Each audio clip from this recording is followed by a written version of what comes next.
Olá, querido amigo.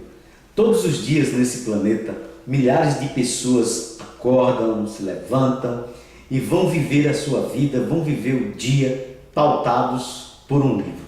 Milhares de pessoas vão se relacionar, vão trabalhar, vão estudar, mas vão fazer todas essas coisas segundo os ensinamentos de um livro. É a Bíblia. Recentemente a revista Time publicou uma reportagem mostrando que a Bíblia continua sendo o livro mais vendido no mundo. E eu fico pensando, como é que isso pode acontecer no mundo anticristão que nós estamos vivendo? O que será que faz com que esse livro ainda continue sendo o best-seller da humanidade? Sabe, será que a Bíblia ainda é relevante para o homem do século XXI?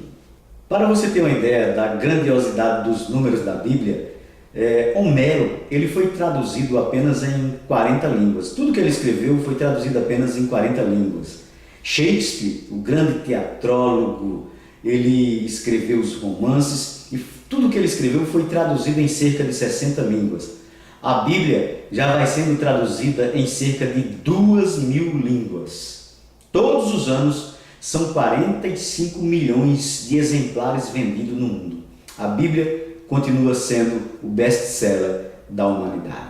Ela é o livro mais vendido no mundo. Ela é o maior sucesso editorial no presente século ainda. Mas por que será que, para desespero dos céticos, as coisas são assim?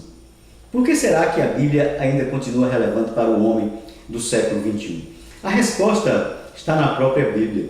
O Senhor Jesus diz em Mateus capítulo 4, versículo 4, que nem só de pão viverá o homem, mas de toda palavra que procede da boca de Deus. Mas o que eu gostaria de levar você a refletir nesse momento é sobre a confiabilidade do texto bíblico. Será que o texto bíblico merece confiança? Você tem plena confiança no texto histórico, nos textos históricos, filosóficos, mas a Bíblia merece a mesma confiança? Eu gostaria de apresentar para você um quadro aí de uma pesquisa que eu fiz na internet, para que você possa entender como é que se dá a confiança histórica e filosófica nos escritos antigos. Veja só, no primeiro quadro aí você vê o historiador Heródoto. O Heródoto ele viveu entre 488 e 428 a.C. Nesse período ele escreveu, ele fez os seus relatos históricos.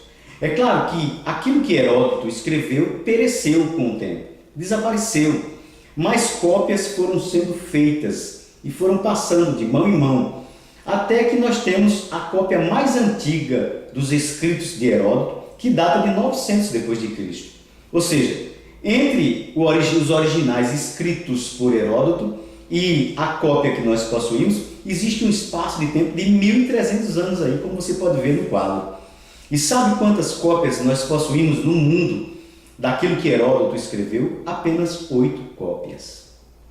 O segundo historiador aí vem no quadro, você pode ver abaixo, é Tucídides, que é um historiador que escreveu sobre a Guerra do Peloponeso. Tucídides viveu entre 460 e 400 a.C. A cópia mais antiga dos escritos de Tucídides que nós temos data de 900 depois de Cristo. Nós temos aí também um espaço de 1.300 anos entre os escritos de Tucídides e a cópia que nós possuímos. Então é um espaço de tempo longo, 1.300 anos, Mas essas cópias, datadas de 900 depois de Cristo, são confiáveis. E sabe quantas cópias nós temos dos escritos de Tucídides? Apenas 8. Terceiro historiador aí, o historiador romano Tácito. Ele viveu mais ou menos no século 100. A cópia mais antiga que nós temos daquilo que Tácito escreveu data de 1100 depois de Cristo. Nós temos aí um espaço de tempo entre o período em que ele escreveu e a cópia que nós possuímos de cerca de 1000 anos. Então é uma cópia que tem um período longo aí de 1000 anos entre o período em que ele escreveu e a cópia que nós possuímos. E sabe quantas cópias existem no mundo do que Tácito escreveu? Apenas 20 cópias. Depois nós temos aí os escritos da Guerra das Gálias, de Júlio César. Esses escritos, essa descrição dessa guerra data de 58 a 50 a.C. Então, a cópia mais antiga que nós temos do relato da Guerra das Gálias é de 900 depois de Cristo. Nós temos um espaço-tempo aí entre a guerra e a sua escrita e a cópia que nós possuímos de 950 anos. E sabe quantas cópias existem no mundo da Guerra das Gálias? 9 a 10 cópias apenas. Nós temos aí a história de Roma, escrita por Tito Livio. Ele viveu entre 59 a.C. e 17 depois de Cristo. O período entre que ele escreveu foi esse, 59 a 17 depois de Cristo. A cópia mais antiga da história de Roma, escrita por Tito Livio, data de 900 depois de Cristo. Então nós temos um espaço de tempo aí de 900 anos. Quer dizer, é um espaço de tempo longo entre o que esses historiadores escreveram e as cópias que nós possuímos no mundo.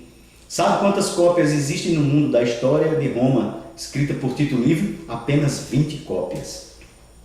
Agora vamos para o Novo Testamento. O Novo Testamento foi escrito entre o ano 40 depois de Cristo e o ano 100.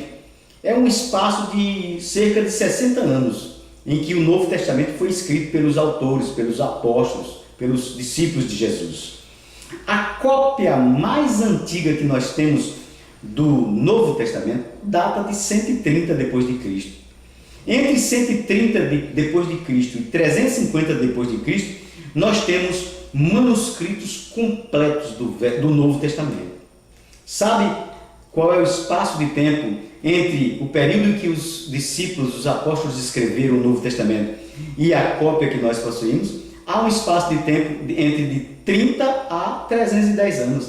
Agora veja o espaço de tempo em que os historiadores escreveram e as cópias que nós possuímos. 1300, 1000 anos, 950 anos. O Novo Testamento, o máximo que existe é 310 anos. Agora, sabe quantas cópias nós temos do Novo Testamento? 5.000 cópias escritas em grego. Existe hoje no mundo. Existem 10.000 em latim. Existem 9.300 cópias do Novo Testamento em outras línguas. Então, será que a Bíblia é confiável? Meu querido, minha amada, a Bíblia é mais confiável do que a história que você estudou na escola, é mais confiável do que a história que você estudou na universidade. E a Bíblia não é só confiável por isso não. A Bíblia é confiável porque tudo aquilo que ela relata que iria acontecer, aconteceu desta maneira como nela está escrito.